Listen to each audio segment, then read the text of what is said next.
Social মিডিয়াতে এমন কিছু লোক দেখা যায় যারা মেয়েদের একটা পোশাককে জোর করে গায়ে পরবে, তাদের গায়ে না হলেও তারা জোর করে পরবে, পরে তারা কি করবে, তারা হচ্ছে ধেই ধেই করে নাচবে, ব্যাকগ্রাউন্ড মিউজিক চলবে একটা, সেই গানে সে নাচছে, কি নাচছে সে নিজেই জানে না, কিন্তু তাকে নাচতে হবে।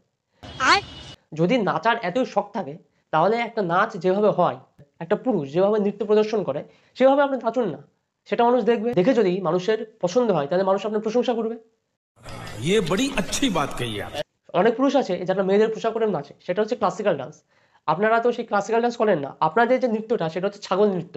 অর্থাৎ বাচ্চা ছাগলকে দেখেছে, বাচ্চা ছাগল দেখবেন যে একটা জায়গা থেকে আরেকটা জায়গায় লাফিয়ে লাফিয়ে যায়, আপনাদের নাচটাও খানিকটা সেই রকম। আর আপনারা যখন ওই মেয়েদের পোশাক জোর করে গায়ে পরে নাচেন, তখন সেটা দেখতে একটুও ভালো লাগে না, বড্ড জঘন্য লাগে, বিশ্বাস করুন। আরশোলার গায়ে যদি লাল হিট মেরে ছেড়ে দেওয়া হয়, তাহলে দেখেছেন আরশোলাগুলো কেমন করে, এরকম দেখবেন, এরকম করে আরশোলাগুলো। আপনাদের নাচটাও ঠিক ওই হিট খাওয়া আরশোলার মতো মনে হয়, বুঝতে পারলেন?